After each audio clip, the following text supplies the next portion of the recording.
My name is TJ. I'm a person in long-term recovery. For me, that means I haven't had a drink or a drug since August 9th, 2016. And when I was looking at guests to come on the Recovery Matters podcast, I thought of you because every time I have a conversation with you, you hype me up about recovery. Yeah. You make me feel a part of recovery again. Yeah, man. My name's Craig M. I'm an addict, and recovery's fun. Getting clean changed my life. It's been an interesting experience. I haven't actually had an opportunity to live and enjoy life like this, so it's all brand new to me. I got clean April 19th, 2018, and that would mean that I have over 6 years. It's awesome. But I don't know what it's like to live clean, 6 years. I never had 6 years before. What's that like? How is this navigating life and not using and numbing my feelings and emotions with a mood or mind altering substance? So it's been interesting. What was early life like for you before recovery? Early life was really good. Okay. I had, 2 wonderful parents and 3 older brothers, a younger sister. I mean, they treated me really, really, really well. However, there was always something in me that kind of knew like I was a little different, or I felt as though I was a little different. And I can recall maybe 5 years old, I was upstairs at the neighbor's house, and then the kids, we were all hanging out and just playing like kids do. And I recall that one of the girls saying to me, your parents are not your parents. And she's like, no, I'm only joking. And she quickly dismissed it. But it stuck with me. It resonated with me. And, I felt like there was some truth to that. Fast forward, I turned 18 years old, and I'm at the point, like, the last couple of years I've been trying to get my driver's license. Come on, it's time to go. I'm 18 now. I need my birth certificate. And that's when the truth came out, in fact, that I had, been adopted, and they were not my biological parents. And my response to that at the time, it was heavy to receive that information. So my response at the time wasn't good. I think it accelerated my use and my partying, and I didn't know how to cope with that necessarily. You were already dabbling a little bit before that. Oh, absolutely. I could look back as far as like 6 years old. My brother would come in the driveway and he'd throw a cigarette out the car window and say goodbye, and I'd snatch a cigarette and run off in the bushes and go smoke it. So it was intriguing to me, doing those things that, I wasn't necessarily supposed to do, or that maybe the older crowd is participating in. It was intriguing to me. Mm-hmm. And, I embarked on the journey. You enjoyed the thrill and the adventure. Yeah, it was a thrill and an adventure, so I thought. Mm-hmm. And, looking back on it, I just believe it was my higher power guiding me and having me go through these experiences to be able to, sit here at Recovery Matters and share this message today with CCAR and you. Thank you very much. Yeah. So you find out you're adopted. You're heartbroken. Heartbroken isn't the term I would use.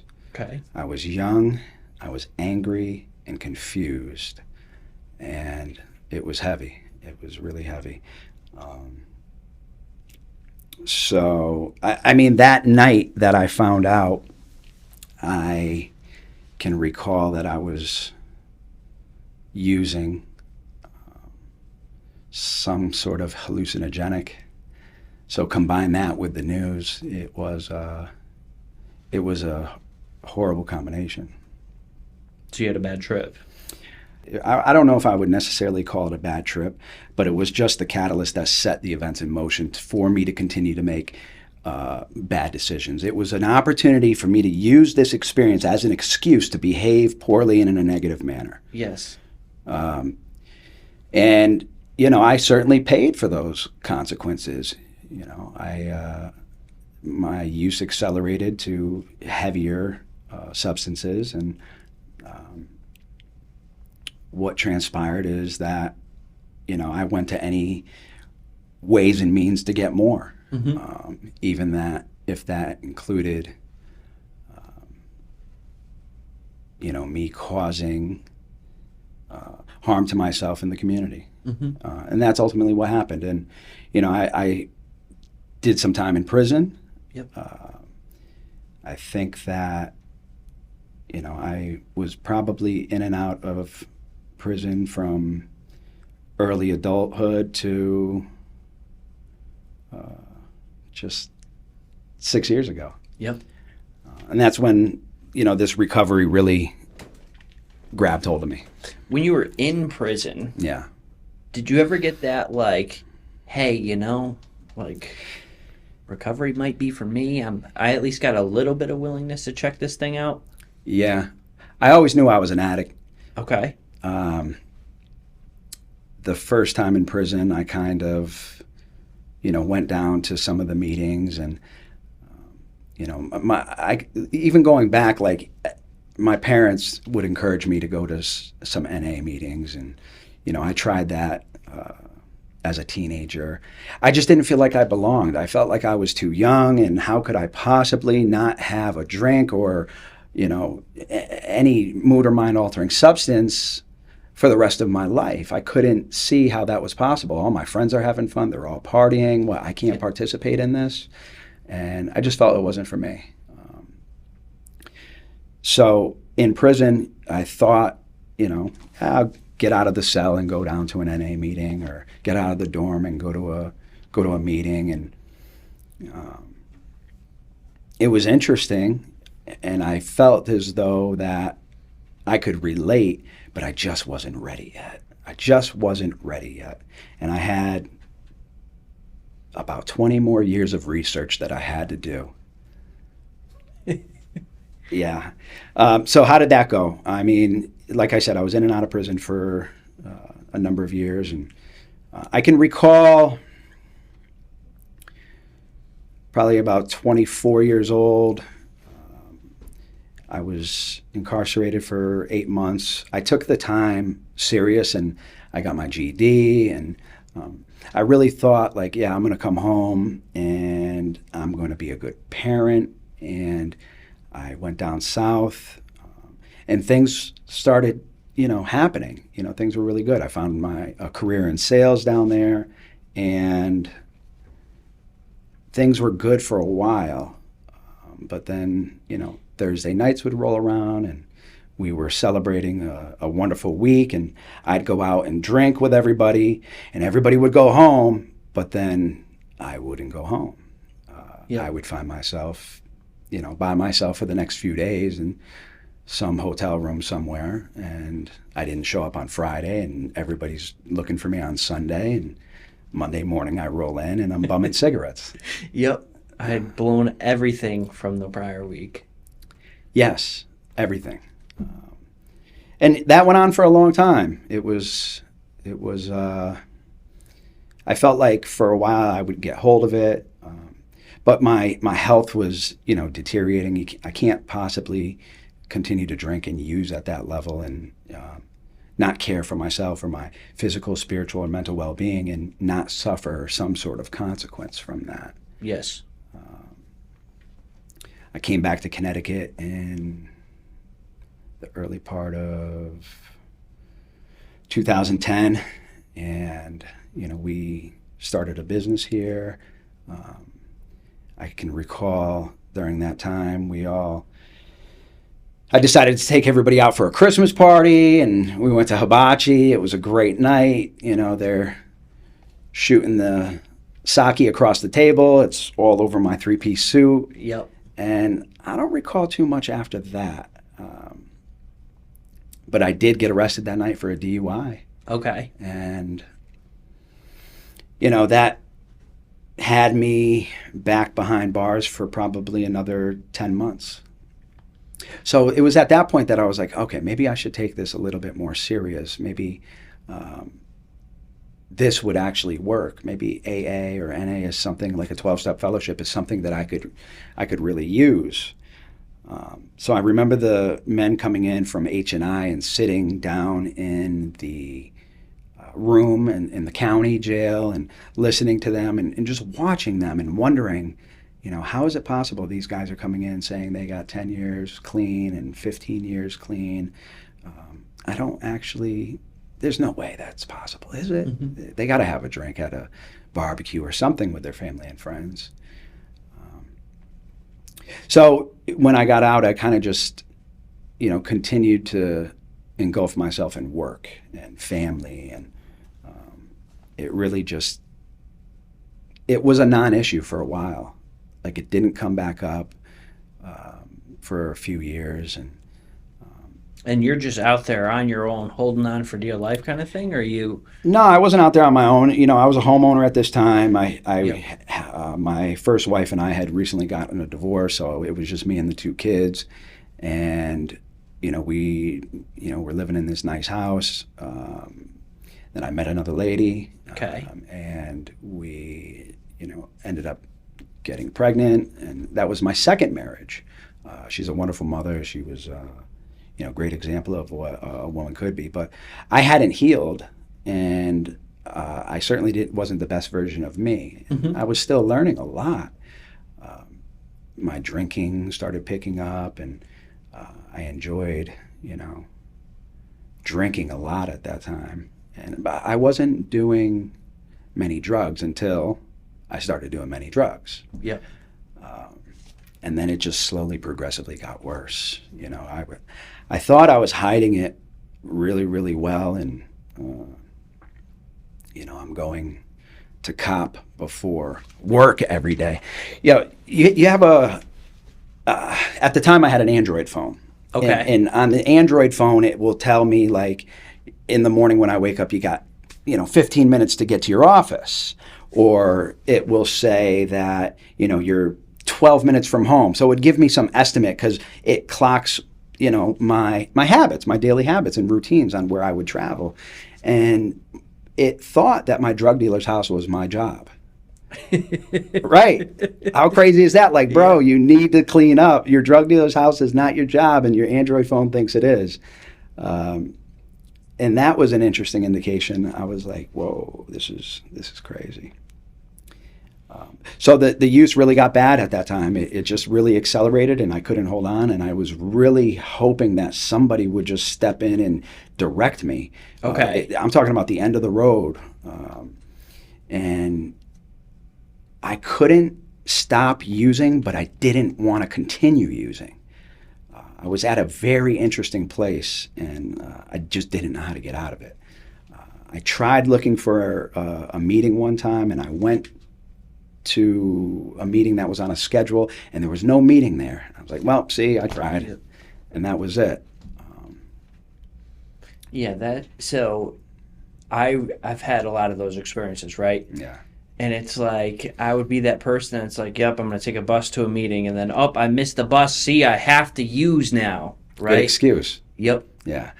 And then, things just, at that time, I was making some poor choices, man. I isolated myself from family, friends, and I just got into a really, really deep, dark place. Ended up catching another case, and just used for like 8 months. Okay. 24 hours a day, 7 days a week. It was a full-time job. It consumed every waking moment, an hour, the times that I would go to bed. And it was a full-time job. Fortunately, the Connecticut judicial system stepped in. Yep. And a little work with my higher power. And I recall going to court, and they were like, yeah, so here's your time. You're going to plead guilty today, and we're going to come back and revisit this in 30 days. Don't get in trouble. I was like, yeah, okay. And I left, and I think originally the time I was supposed to get was like 18 months. But the judge said, don't get in trouble, Craig. And during that 30-day stint, I ended up getting pulled over, of course, driving under a suspended license, and I got in trouble. So what happened was when I went back to court, the judge said, well, I told you to stay out of trouble, and unfortunately you got in trouble. It's not like you robbed a bank. It was just, driving under a suspended license. But nonetheless, that first offer is off the table. So we're going to give you 30 months, consecutive to 30 months, consecutive to 6 months. And I can't believe that at 33 years of age, you haven't had an opportunity to get your stuff together, but I'm going to give you an opportunity today.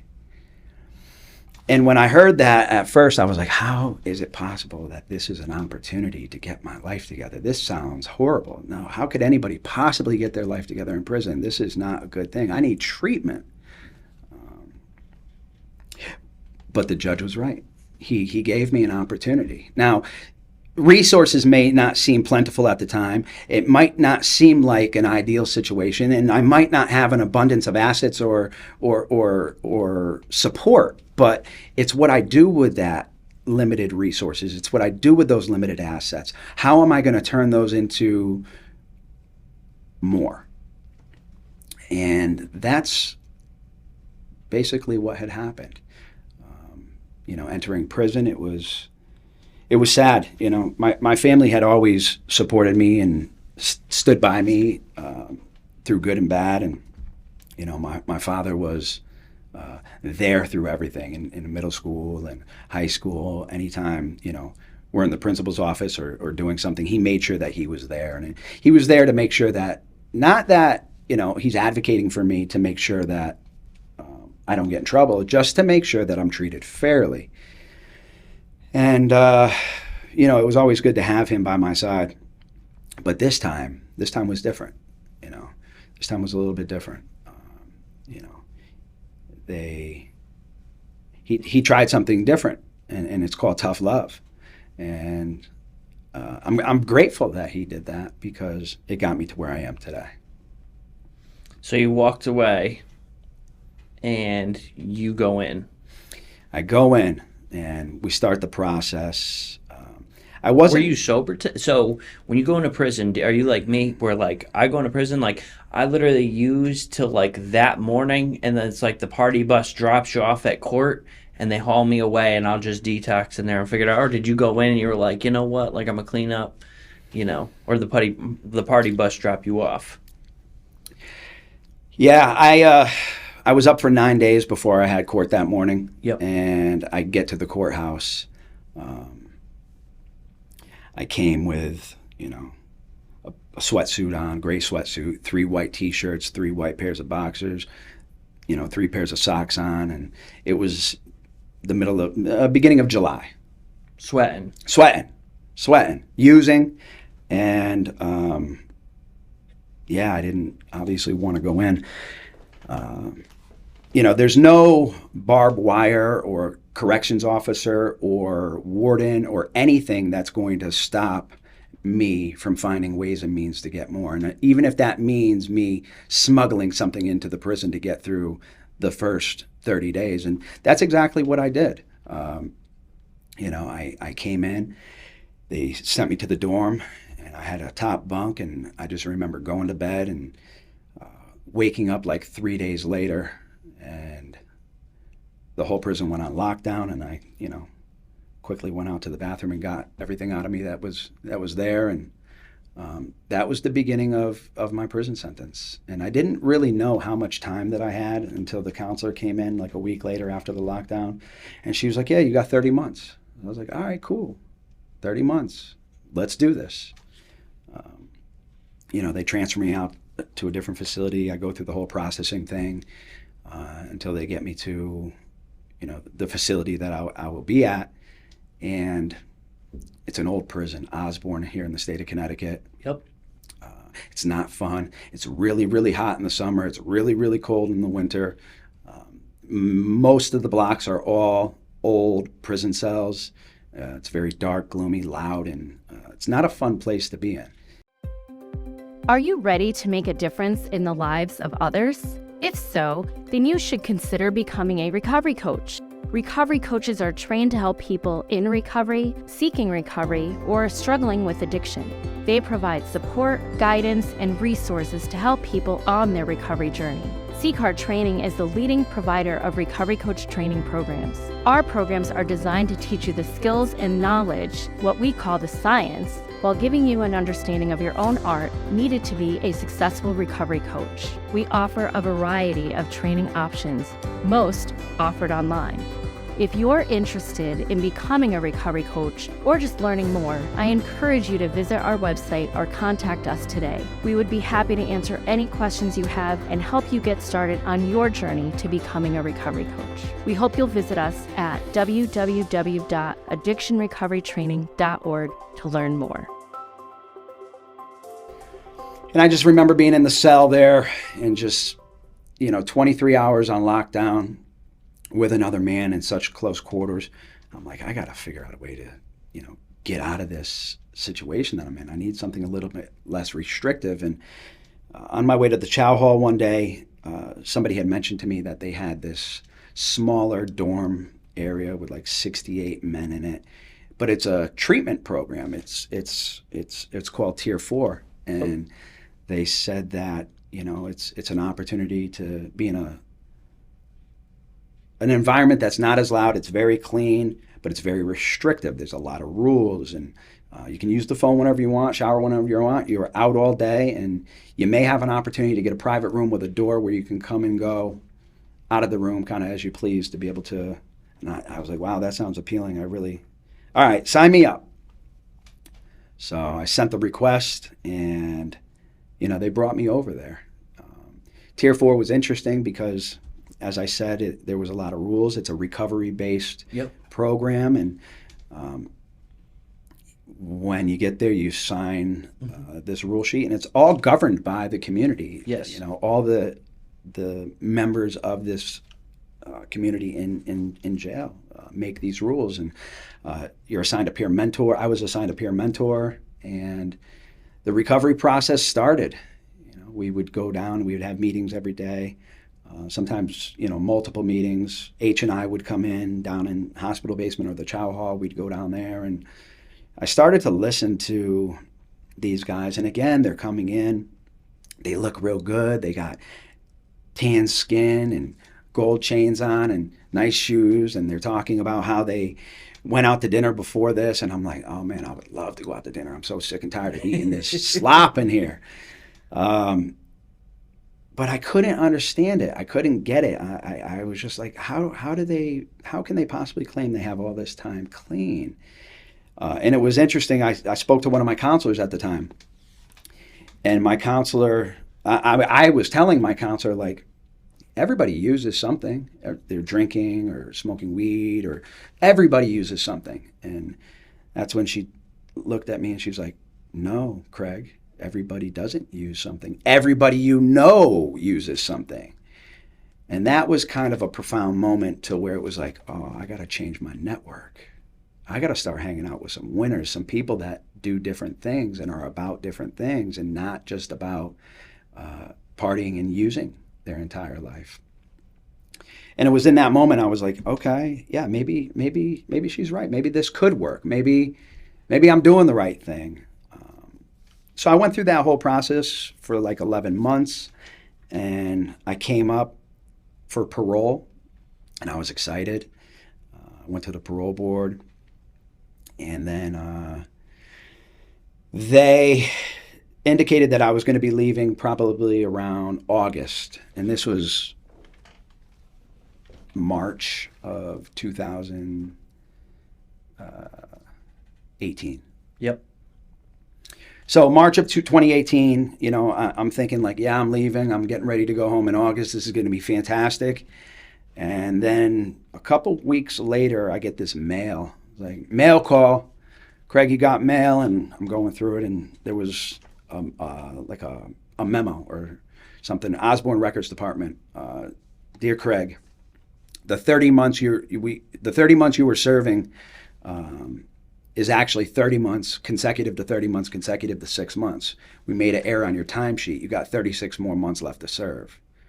I'm whoa, it hit me like a ton of bricks. Now, at this time, I was, probably about 100 pounds heavier than I am right now. I had just been diagnosed with Hep C because I was an IV drug user and I wasn't, responsible. If you could be responsible using IV. I don't know if that's possible, bro. No. But anyways, I wasn't responsible. And I was distraught when I got the news. I'm like, there's no way in hell. No, I'm leaving in August. I'm getting ready to go. There's a steak dinner waiting for me on the outside. And my home was kind of like teeter-tottering on foreclosure at this point. And I'm like, I still have an opportunity to save that. And God had a different plan. Yep. God had a different plan. And thank goodness he did, because I wasn't ready. Because when I got that news, I didn't respond to it. I reacted to it. And I said, the hell with this program. Send me back to B block. I want to go with my boy who works in commissary. He's going to be gone all day. Put me in the cell. And that's what I did. And I continued to use. Okay. But I had already been exposed to Narcotics Anonymous. I had already been exposed to recovery. So it was like, I'm using in this moment, and I'm like, this is not the same. It's not fun. I know, like, I shouldn't be doing this. Why am I reacting this way? And, it went on for a very short period of time during March and the beginning parts of that April in 2018. And they came through, the lieutenants came through, and they did a huge shakedown of the block, took a bunch of people out for urines, and I didn't get taken out. I'm like, okay, well, this is good. I only got a little bit left. Let me just, do this, and I'll be done. I promise. I'm pleading with God at this point. Just let me get through this last little bit. And I did. And April 19th, 2018, I just remember looking in the mirror. And I'm not talking about the commissary mirror. I'm talking about the mirror that's drilled into the wall, that's all scuffed up. You can barely see yourself in it. That mirror's seen decades of pain from countless men. The barbed wire had the sunshine glistening in. I could hear the tear and all the men yelling and screaming. And I look down and I see my prison tans, and I just hear, it was a thought or a voice or something, and it just told me, like, your life is your fault. If you fail, you take credit. If you succeed, you take credit. Every decision you made up to this point got you directly to where you are. What are you going to do? Now, mind you, April 19th is my birthday. So I just turned 43 this year, and this year I celebrated 6 years clean. Congratulations. Thank you. And so it's an interesting time to celebrate my clean date, because for me it's a new birth, it's a new beginning, it's a new start, it's fresh. And that day, I left my cell and went to the CO's desk, and I said, can I please go down to the NA meeting tonight? He said, you're not on the list. I was like, I know I'm not on the list, but I'm asking you if I can go down. He said, you're not on the list. So I went back to the cell and sat down, and, maybe I turned the TV on, but about 30 minutes later, the door popped, and I looked out, and he's waving me down, and I go over there. He's like, all right, you're not dressed. You wanted to go to that meeting. You better go get dressed. I got a pass for you. I called down there. The counselor said you could come. So I go down there, and I see the counselors in the Tier 4 program, and I basically beg them. I'm like, man, I messed up. Can I please come back to the program? This isn't for me. I made a mistake.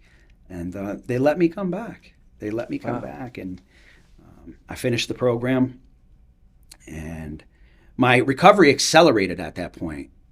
I started working out. My physical fitness was started with this recovery process. Yep. I took accountability for my health. I went to medical, wrote requests to get treated for the Hep C, and they did that. And nice. It wasn't easy though. They didn't want to treat me. They gave me the Hep A vaccine, Hep B vaccine, and they were like, "You're not going to get the actual cure until you go home."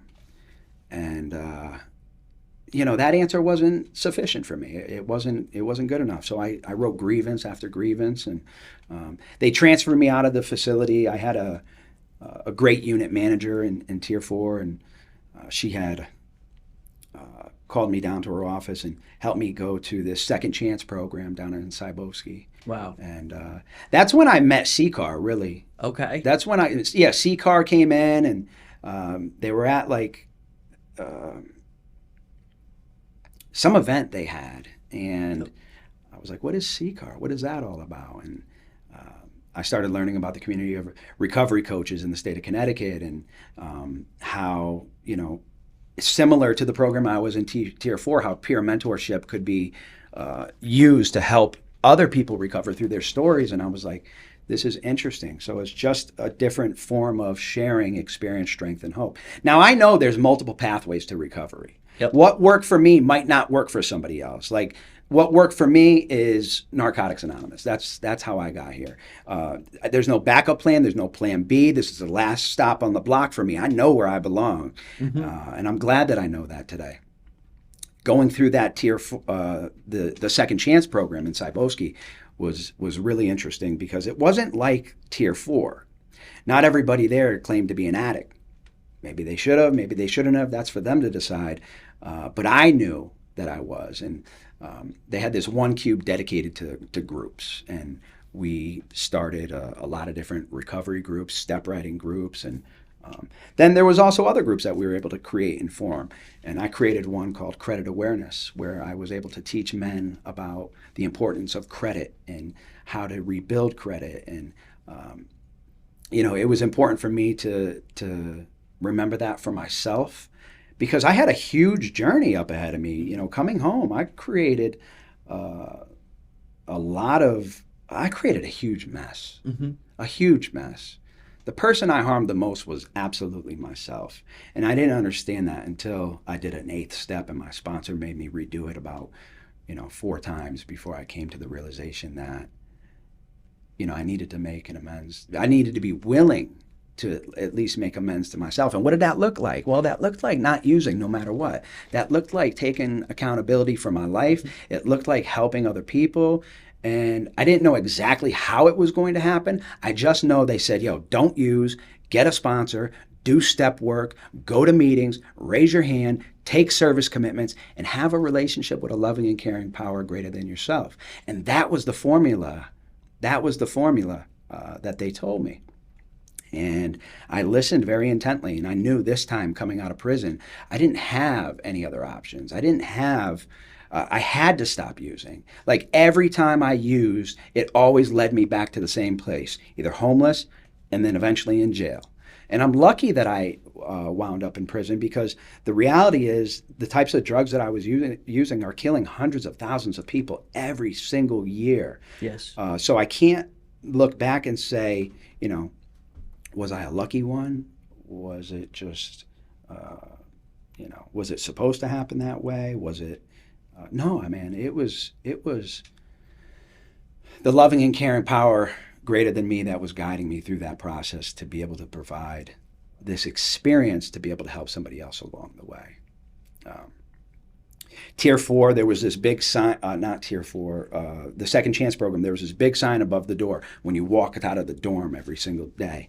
And it said, failure to plan is planning to fail. Okay. And it resonated with me. So I got this book out and I started writing all the stuff that I wanted to do on top of the step work, And what was some of that stuff? In the journal? Yeah. Okay. That's good stuff there. Yeah. So the stuff that I was writing about was how I wanted my fitness to look like, how I wanted my health to be, what I wanted my relationships to look like, how I wanted my career to be, my finances, my personal life, my spiritual life, my recovery, the type of relationships that I want to have, the type of experiences when I get out of prison that I'm going to be able to enjoy, that I want to travel and experience the world and have an opportunity to help people. And I remember praying a prayer, and the prayer that I prayed, I read it in this book called Blessed and Unstoppable by Billy Alsbrooks. It's a 30-day journey, and I went through that 30-day journey probably 30 times.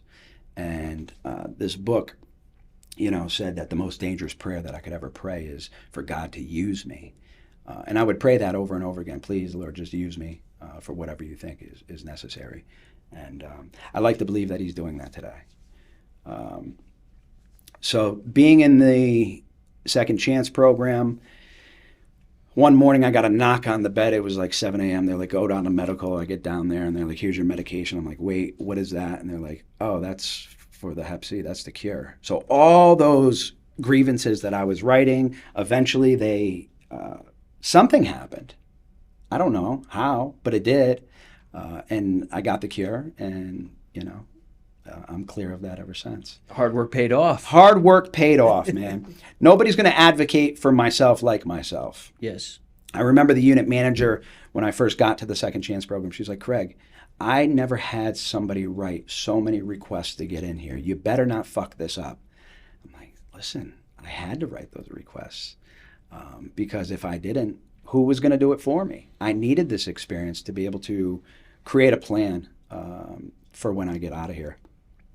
So I started writing that stuff down. I started, doing the step work, working with my sponsor over the phone, and things just began to change. And how is it possibly changing? Because I'm incarcerated, but I began to feel more free incarcerated than I ever felt on the outside in active addiction. I began to experience joy and happiness and feelings again. I remember clearly at 1 year, somebody coming up to me and offering me some drugs when I was in prison. And I'm looking at this and I'm like, don't do it. Don't do it. And I couldn't say no. So all I could do was make up that I didn't have the commissary at the time to be able to afford it, hoping he wouldn't be like, yo, this one's on me. Yep. Which he didn't, thankfully. So they released me in 2020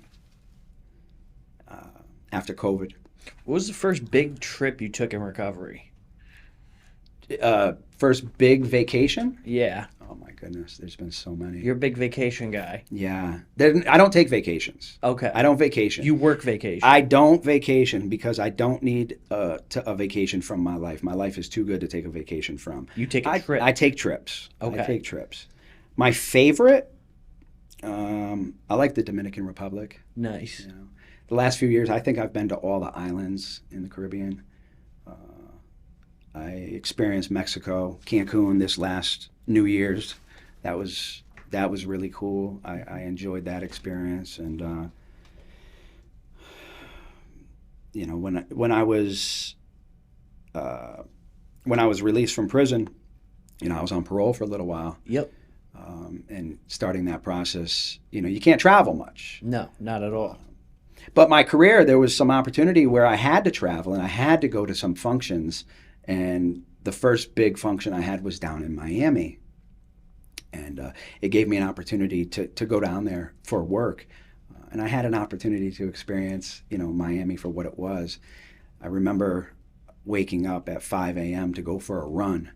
And as I'm running through South Beach, I see people are just coming in for the night. There's a guy with his tie all messed up, his shirt all untucked, and a girl with her lipstick smeared and her heels in her hand, and they're just ending their night, and I'm just starting my day. And the thought occurred is how quick this place could turn, this heaven could turn into hell very fast with just one bad decision. So I was grateful that I was in the mind state that I was. I got plugged into a 12-step fellowship down in Miami. Nice. And, I would go to meetings anytime I'm down there. Anytime I'm traveling, I find a meeting. Yep.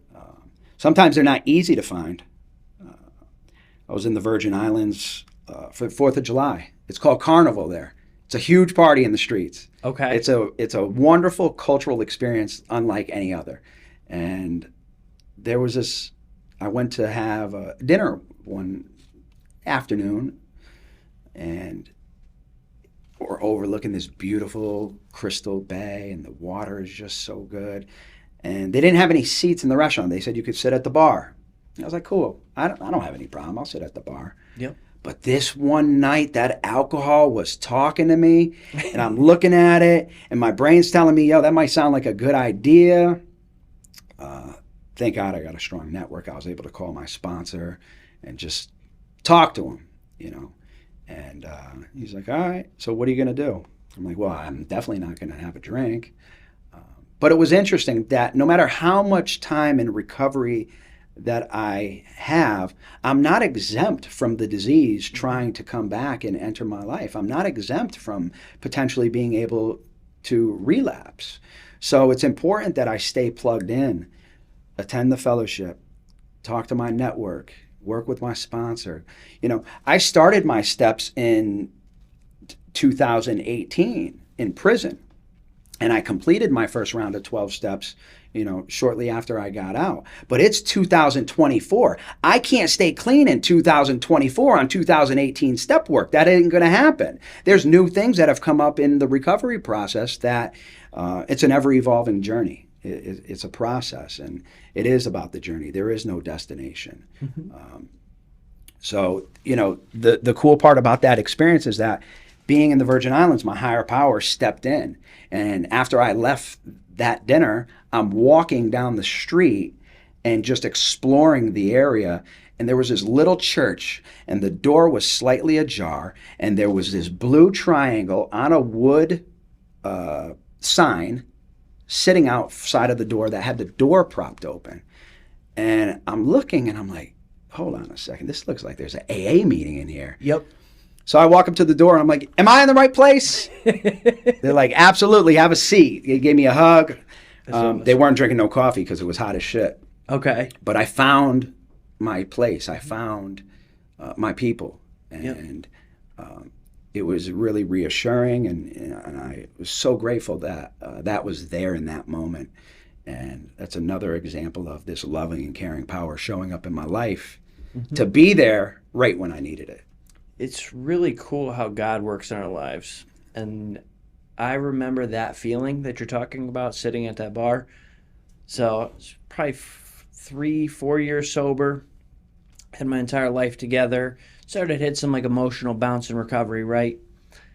And like, I lined up, I was going to get this new job and da-da-da-da-da. So I go for the job, I don't get the job, you know, the whole thing, right? So a little emotional spiral. I put all my character into like, oh, I'm going to do this, I'm going to do that. So I pull up, I got, you know, at that time I had a nice little white Benz, right? And I pull it into the parking lot where there's a Subway because I'm starving. I haven't ate all day. I pull up. Well, of course, there's a bar next to the Subway. And there's 2 cute chicks outside smoking cigarettes. I pull up and I get out of the car and I'm like, you know, do one of these, and they look over at me and like kind of give me a nod, and I'm like, I can have a soda. And I still remember hearing my sponsor in my head, get your sandwich and get the fuck out of there. Yeah. And I went into that Subway, I got that sandwich, and I got in my car and I got the hell out of there. And like, you know, you knew, right? You walked and you just kind of were led in that moment. Yeah, I was led in that moment.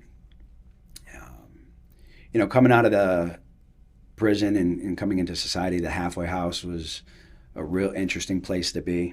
The question I had to ask myself every day is, how bad do I want it? How bad do I really want this? Because as soon as I wake up and walk outside of that door to my room at that halfway house, it's going to hit me. There's going to be somebody in the bathroom smoking cigarettes. There's going to be somebody upstairs using. Something's going to happen. Many nights I would walk upstairs to go use the bathroom, and then they're in there using. And so I turn around and go to the other bathroom, and they're using in there. Yeah. I can't even begin to tell you how many nights I walked back and sat in my bed and, you know, completed the night on a Zoom meeting. Yep. Zoom was very important in that time. Willing to go to any lengths to maintain recovery. Am I willing to go to any lengths to maintain this process? You know, absolutely, because I don't want to lose this. Absolutely. So if a person walked into this room right now and they had just began the recovery process and you had to tell them one thing from your life and your recovery process, what would that be? My most valuable commodity today is my network. It was important for me to build a solid foundation and to meet some people in this process that have more experience than I do. Without my network, I wouldn't be where I am today. Walking into that first NA meeting, I was nervous because I felt as though when I looked around that room, everybody had their shit together. They all looked like They were really clean and successful and doing the thing. But somebody was at the door to give me a hug and say, you're in the right place. And I sat down, and I'm grateful that I sat down, and I raised my hand and I said, hello, my name is Craig. I'm an addict. I have no clue what the hell I'm doing. Somebody help. And that's, how the network started. Now, it's like watering a plant. It's like caring for a plant. It needs the proper soil. It needs the proper care and sunlight and water in order for it to flourish. Same thing with the relationships in recovery. If I'm not willing to put forth the effort to build those relationships, then they're only going to grow as much as I allow them to. Mm-hmm. So by far, it's important to create a good network in this process. Dude, you're awesome. Thank you for coming on today. Thank you, brother, for having me. And thank you for sharing your story with the world, because I learned a lot, and I feel invigorated again in my recovery from listening to you. Let's go, TJ. Thank you. Thank you, brother. Absolutely. Appreciate you, man.